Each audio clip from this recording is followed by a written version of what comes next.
안녕하세요. 여러분과 함께하는 적용기술자 자신만만 적용기술자 김원숙이죠. 이래 기억력이 이래가지고 그죠? 자, 어쨌든 여러분과 함께하는 자신만만 적용기술자 정말 여러분과 함께 하고 있습니다. 자, 여러분 저 시계가 안 켜졌네요. 보니까 시계 잠깐 켜고요. 왜 시계가 꺼졌죠? 타이머 맞춰 놓고요. 되는데. 자, 자료 업다운 다 받으셨죠? 서초수도 하고 들어가시면요. 적용기술사 들어가면 뭐 어느 날에 있는가는 모르겠지만 어쨌든 들어가면 아마 120회 기출문제 풀이 해가지고 나올 겁니다. 어쨌든 유튜브를 통해서 들을 수 있고요. 우리가 오늘 문제 3 병진과 표징에 관한 내용인데요. 자료에는요 별로 내용이 별로 없습니다. 왜냐면 다 적었죠? 그죠? 다 적었고요. 우리 자신만만 적용기술사 안에도 병증하고 표징에 관한 내용이 정확하게 잘 나와 있고요. 그리고 이거는 뭐 더 이상 어떤 뭐 유추해서 못 쓸 이유도 하나도 없죠. 그래서 잠깐 쓰는 방법하고 뒤에 나오는 어떤 문제하고 연결시키는 방법만 제가 잠깐 설명을 하겠습니다. 자, 당연히 병증하고 표징의 의미를 적어야 되겠죠. 그죠? 자, 그래서 병증이 뭐다라고 나와야 되겠고요. 그 다음에 표징이 뭐다라고 나와야 되겠고, 그 다음에 두 번째로 가서는 사례로 나와야 되겠죠. 수종별 사례를 적어도 되고요. 그 다음에 그냥 수종별 빼고 그냥 사례를 적어도 됩니다. 여러분 잘 알고 있는 어떤 나무, 그죠? 뭐 벚나무, 지금 우리가 벚나무 같은 경우라든지 특히 뭐 소나무 같은 거라든지 뭐 또 뭐가 있죠? 많이 쓰는 거. 뭐 그래서 그런 나무, 대왕 참나무도 좋고요. 그 다음에 지금 또 감목 중에서도 지금 병충해 많이 입는 부분들도 있죠. 자, 그런 어떤 사례를 적으셔도 좋습니다. 자, 우리 책에도 그 수종별의 어떤 병충해 하면서 제가 이렇게 병증하고 표징을 구분을 해서 항상 수종을 적어 놨어요. 그래서 그 부분 하나 떼서 여러분들이 한번 적어 보시는 것도 바람직하다라고 생각을 하고요. 자, 병증, 표징 하면서 많이 헷갈릴 수도 있어요. 그죠? 자, 그러면서 저도 병증 이렇게 하면서 저도 좀 많이 옛날에도 헷갈렸어요. 조금 더 쉽게 이해하는 방법이 뭐냐면 병증이라면 왜 우리 사람하고 비유를 해보면 야, 너 좀 어디 아픈 것 같아. 뭐 그런 걸 봤을 때 무엇을 보면서 너 좀 아픈 것 같아? 라고 하죠. 얼굴 색이나 아니면은 어떤 눈에 핏발이 섰다든지 아니면은 뭐 눈에 흰자 위에 뭐 간이 안 좋을 경우에 그렇죠. 흰자위가 누렇다든지 여러분 혹시 그렇지 않나요? 그랬을 경우는 우리가 야, 너 어디 아픈 것 같아 라고 하죠.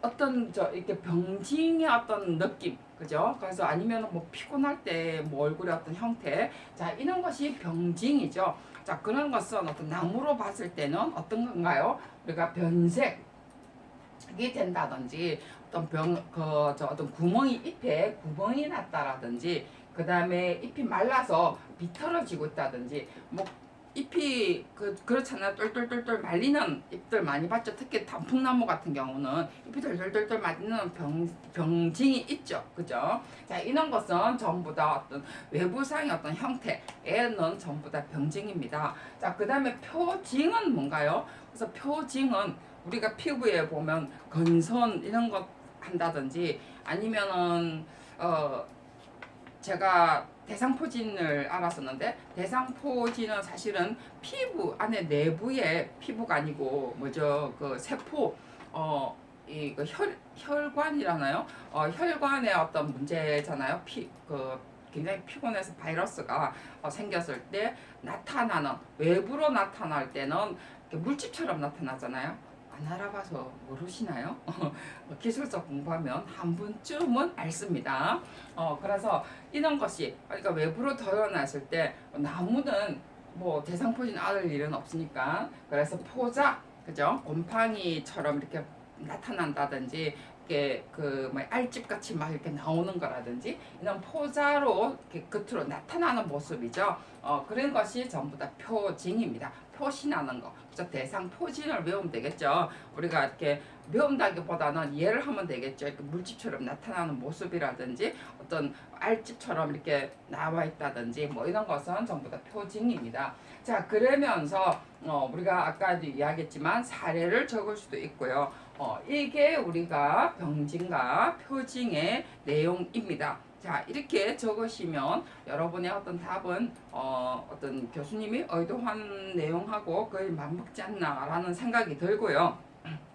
저는 자, 문제 4번 하기 전에 문제 5로 바로 한번 넘어가도록 하겠습니다. 자, 문제 5가 뭐가 있나요? 문제 5는요. 피소라는 게 있습니다.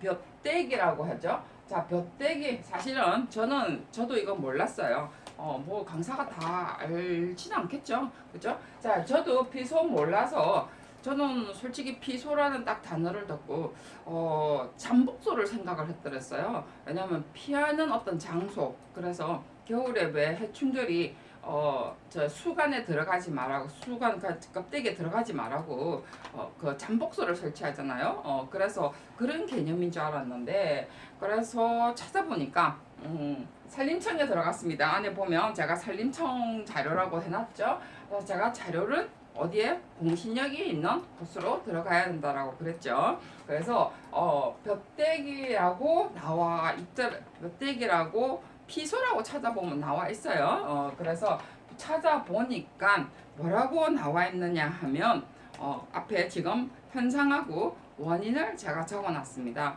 자, 물론 우리 시험에 영어는 안 나와 있나요? 그 산림청에 들어가니까 이 영어가 나왔는 것 같아요. 자, sunscorch라고 나와 있어요. sunscorch. 저는 원어를 찾아봤어요. sunscorch라는 것이 뭐냐면요. 영어에는 태양에 의해서 누렇게 말라 시들다라고 나와 있습니다. 뭐 똑같아요. 피소라는 개념하고. 그죠? 태양에 의해서 누렇게 말라 시드는 의미인데 우리가 임업 용어로서 사용을 하는 것은 피소, 볕대기. 한국말이 더 어려워. 진짜. 볕대기. 볕대기일까요? 볕은 알겠는데 햇빛이라는 건 알겠는데 그죠? 자, 피소는 법률 용어도 있더라고요. 피소한다 그죠? 라는 개념. 어떤 뭐 그 원고, 피소 뭐 이런 개념에 있죠. 그래서 자, 현상 나와 있습니다. 현상은요. 잎연목 그러니까 수목 저 수림의 어떤 나무 그래서 잎연목이나 가로수 또는 독립수 그냥 정원수에서의 독립수 이런 곳에 그런 나무에 햇빛을 너무 직사광선이죠. 한마디로 직사광선에 의해서 직사광선을 받아서 수간에 수피의 수분이 과다 증발하는 거죠. 과다 증발해서 수피가 마르는 현상. 자, 말랐을 때 어떤 문제가 생기는 거죠? 자, 수피가 마른다. 수간의 수피가 마른다는 것은요, 굉장히 큰 문제예요. 잎이 마르는 것은 문제가 없는데, 수간이 마른다는 것은 나 죽겠다라는 소리하고 똑같죠. 그죠? 돌이킬 수 없는 문제죠. 그래서 수간이 마르는 현상입니다. 물론 수간에 물을 주면 되겠죠. 자, 그래서 직사광선입니다. 자, 그리고 아주 더운 여름. 그러니까 무더위가 너무나 많아서 너무 오랫동안 무더위가 생겨서 그리고 거기다가 직사광선에 의해서 수간의 수피가 과다 증발에 의해서 말라 죽는 현상을 우리가 이렇게 피소, 볕대기라고 해요. 자, 원인은요 뒤에 나와 있는 것처럼 수간의 태양 직사광선으로 해서 수피가 과다 수분 증발을 하는 것이 원인이라고 합니다. 자, 여기까지가 우리가 피소입니다.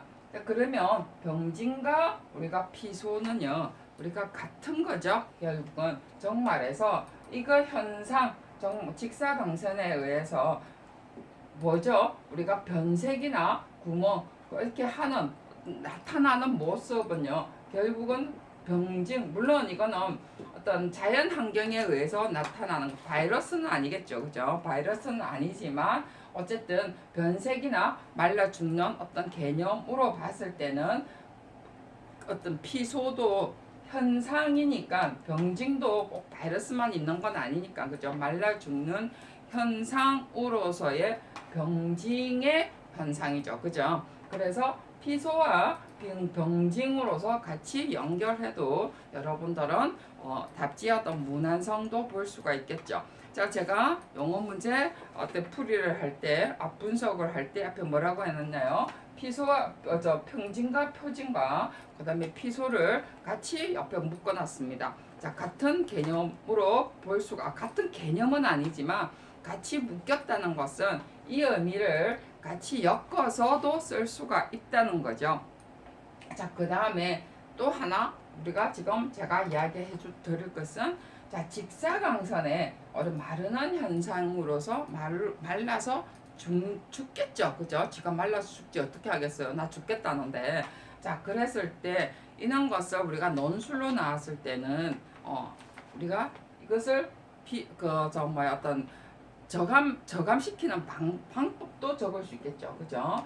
자, 앞에 시험에 가로수라는 개념들도 나왔습니다. 그래서 식재 방법 할 때 뭐가 나오나요? 피소는 아까 어떨 때 생긴다고 했어요? 수간 독립수, 그죠?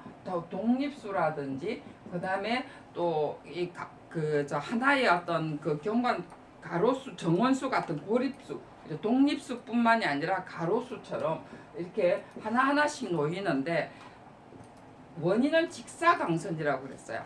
자, 그랬으면 우리가 가로수를 이런 것을 피해 방지하기 위해서 결국은 요즘은 고온이 많이 생기는 지금 시절입니다. 그죠? 우리가 기후 변화 때문에. 그래서 이런 것을 방지하기 위해서 요즘에 가로수를 설치할 때 어떻게 한다고요?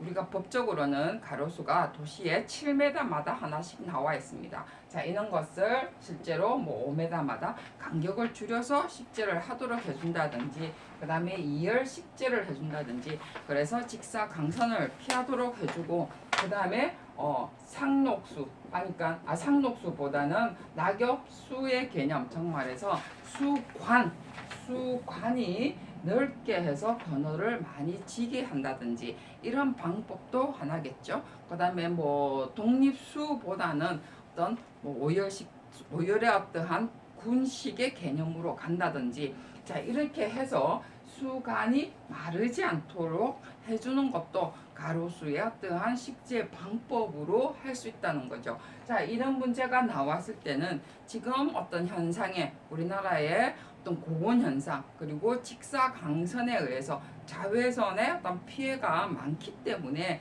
이런 문제를 지금 냈다라고 볼 수가 있겠죠. 그래서 갑자기 이런 문제가 나올 때는 우리가 또 의미를 또 알고 있다면 이런 것을 우리가 논술에 가로수 식재 방법이라든지 이런 내용이 나오거든요. 이럴 때 우리가 피소의 현상으로 인해서 가로수의 어떠한 식재 방법으로서 좀 간격을 좁게 심는다든지 2열, 3열 식재로서 해준다라는 어떠한 방법으로 답을 쓸 수가 있다는 거예요. 자, 이게 이제 우리가 병진과 표진, 그리고 피소에 관한 개념과 그 다음에 앞에 뒤에 논술 나올 때 같이 엮어서 쓸 수 있는 하나의 방법입니다.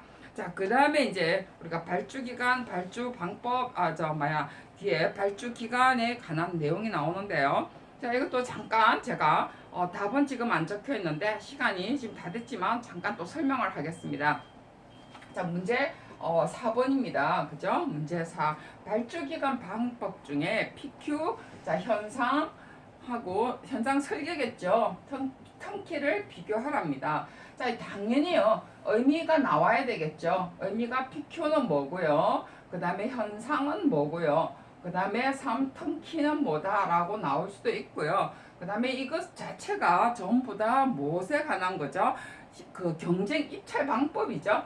경쟁 입찰 방법이다라는 것들이 하나 딱 실려야 되겠죠. 그죠? 이것이 제목으로 경쟁 입찰 방법의 의미라고도 적혀도 상관이 없습니다. 자, 그래서 이런 내용이 먼저 나오고 난 다음에 각 글쎄 비교가 나와야 되겠죠.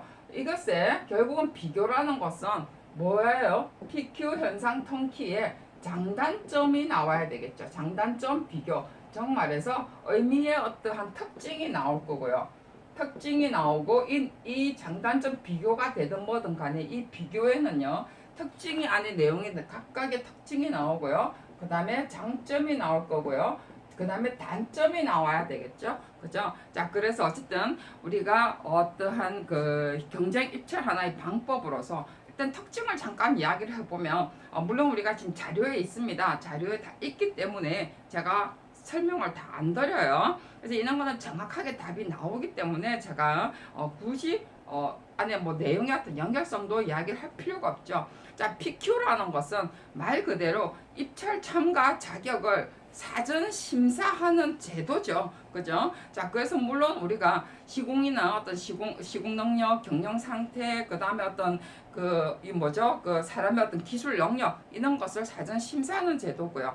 현상은 주로 설계죠. 그죠? 현상 설계도 물론 지명 현상 설계도 있을 거고, 그 다음에 그냥 일반적으로 현상 설계를 하는 방법이 있습니다. 그 다음에 턴키는 우리가 내용이 없는데요. 왜냐하면 요즘은 우리나라에서 턴키를 잘 안 하거든요. 그래서 턴키 같은 경우는 턴키 정말해서 사람한테 그냥 키만 줘서 그냥 입주만 할 수 있도록 한다라는 거죠. 그래서 설계 일괄 입찰이에요. 그죠? 설계와 그 다음에 시공 일괄 입찰입니다. 그래서 우리가 대안 입찰이라든지 이런 개념이죠. 그죠? 설계 일괄 대안 입찰이라는 개념입니다. 그래서 우리가 어떤 특징을 딱 봤을 때 이런 어떤 내용이 나오고요. 각각의 장단점이 나올 수 있죠. 이런 거 하나 특징을 가지고도. 그래서 이거에서 우리가 말 그대로 이런 특징을 알 수 있으면 장단점이 나온다는 거죠. 그것까지만 해서 표로 우리가 비교를 해주면 특징, 그 다음에 각각의 장점, 그 다음에 3단점 해서 PQ는 뭐고 현상은 뭐고 턴키는 뭐다 라고 해서 비교를 하면 여러분들이 한 페이지 충분히 채울 수 있으리라고 생각을 합니다. 그래서 꼭 적으시면 되겠죠. 자, 그 다음에는요 일본의 조경 문화에서 상고시대 동원 정원에 관한 내용인데요. 자, 궁금하지 않나요? 여러분 어떻게 내용을 적을 것인가 정말 궁금하시죠? 자, 다음 시간에 뵙도록 하겠습니다. 수고하셨습니다.